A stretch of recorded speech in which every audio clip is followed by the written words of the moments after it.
Hello, everyone, and welcome back to Real English Talk, the podcast where we make English simple, natural, and real every single day. I am Olivia. I am Michael. Hello, everyone. So happy to be here today. Before we start, if this podcast is part of your English journey, please subscribe and hit the like button. It really helps us reach more people just like you. Michael, last weekend you took your nephew to the pool. How did that go? Honestly, a disaster. In the funniest way possible. Uh-oh, what happened? He's 6, completely fearless. The second we arrived, he ran straight toward the water. Before you were even ready? Exactly. I was still walking to the entrance. He was already gone. That sounds dangerous. It gets worse. By the time I caught up, he'd climbed onto the diving board. No permission? No permission, no hesitation, nothing. Then he just jumped straight into the water. Did he land okay? Perfectly. He swam straight to the side, climbed out like nothing happened. Meanwhile, I'm standing there with my heart racing. Michael, do you realize what you just did? What do you mean? He ran toward the water. He climbed onto the board. He jumped into the water. 3 tiny words, 3 completely different pictures in my head. And you didn't even try. I honestly didn't notice. Almost nobody does. To, into, and onto. They look nearly identical on the page, and every English learner mixes them up. I've definitely said the wrong one before. If you clicked on this because you always reach for to, no matter what's actually happening, and you're never sure when you secretly needed into or onto instead, stay right here. By the end, these 3 words are going to change the picture in someone's head the moment you say them. A quick favor before we start. If you're enjoying the show, hit subscribe. It helps more learners find us. All right, let's get into it. These 3 actually run on one shared idea. Just one. Just one. All 3 describe motion, where something is heading, not where it's currently sitting. And here's the key. You already know their location versions. In, on, at. The cat is in the box. The book is on the table. She is at the station. No movement there. Right. And to, into, onto are just the moving versions of those same 3 words. At becomes to. In becomes into. On becomes onto. So she's at the station becomes she walked to the station. She arrived at a point. That's to. The cat is in the box becomes the cat climbed into the box. It crossed from outside to inside. That's into. And the book is on the table becomes he set the book onto the table. It landed on a surface. That's onto. Same idea every time. The only thing that changes is whether we're describing where something already is or where it's going. And here's the test question for the whole episode. After the movement, where did the thing end up? Inside something? Into. On top of something? Onto. Just arriving at a point? To. Picture walking toward a building. You walk to it, you reach the entrance, you walk into it, you cross the threshold, you're inside. Then you set your bag onto the front desk. It lands on the surface. 1 trip, 3 actions, 3 words. Once that clicks, you'll start noticing it everywhere. Let's take them one at a time. To is the easiest, heading toward a point, place, or person, and arriving. Go to the store, drive to work, fly to Paris. Here's a distinction worth knowing. To means you reached it. Toward just means you were heading that way.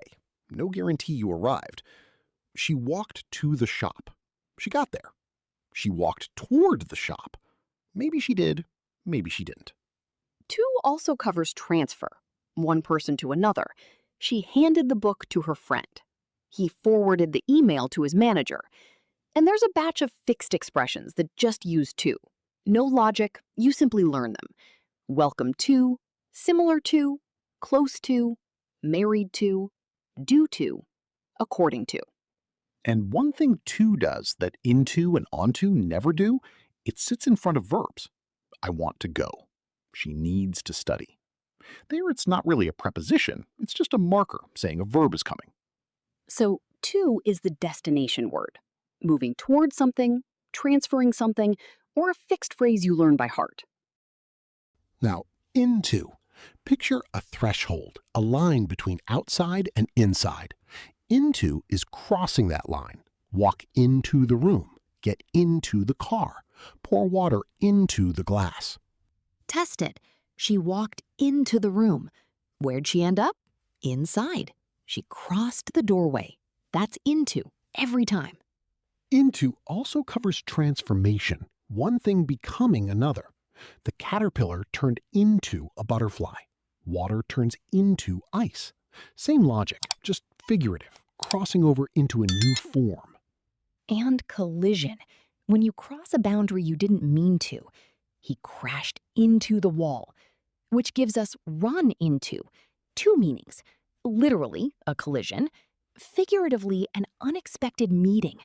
I ran into my old roommate at the mall. There's also burst into, a sudden shift into an emotional state. She burst into tears. The crowd burst into applause. And here's a big one for daily conversation. Be into something. I'm really into jazz. Are you into hiking? You've crossed into a state of genuine interest. You're not curious from the outside, you're fully inside it. Quick confession. I almost said something wrong earlier.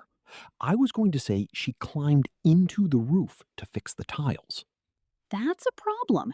If she climbed into the roof, she's inside the attic structure, not where you'd fix tiles from. Exactly. So it's she climbed onto the roof. She ended up on top of the surface. Which brings us to word 3. Onto is for landing on top of something, a platform, a table, a roof. The cat jumped onto the counter. They loaded the crates onto the truck. Test it.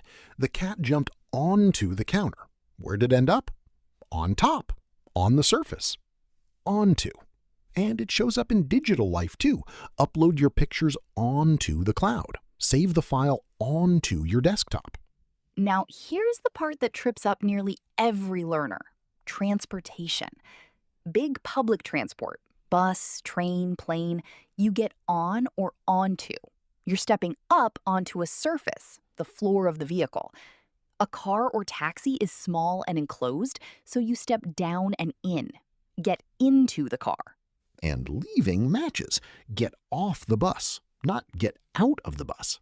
Get out of the car, not get off the car. Off matches surfaces, out of matches interiors. Now, the one I most want you to remember: be onto someone or something. And this is where into and onto go in completely opposite directions. Listen, I'm into you versus I'm onto you. They sound almost the same, totally different meanings. I'm into you, attraction, interest, I like you. I'm onto you, I figured out what you're doing. I'm suspicious of you. So mixing those up would make for a very memorable, very wrong moment. Onto something without a person means a discovery. I think we're onto something big. So, onto, landing on a surface, boarding transport, digital uploads, and figuratively, awareness or discovery. And the one contrast to never forget: into you means attraction. Onto you means you've been caught. Let's fix a few real mistakes. I finally moved in my new place. Apply the test. Where'd she end up? Inside the apartment. She crossed a boundary, so it needs into. I finally moved into my new place. I left my keys onto the counter. This one's subtle. Onto usually means deliberate, active landing, like loading boxes onto a truck. Setting keys down isn't really an active landing, so the natural word is just on. I left my keys on the counter. And I got in the bus. Test it. Is a bus small and enclosed? No, it's large public transport. You step up onto it.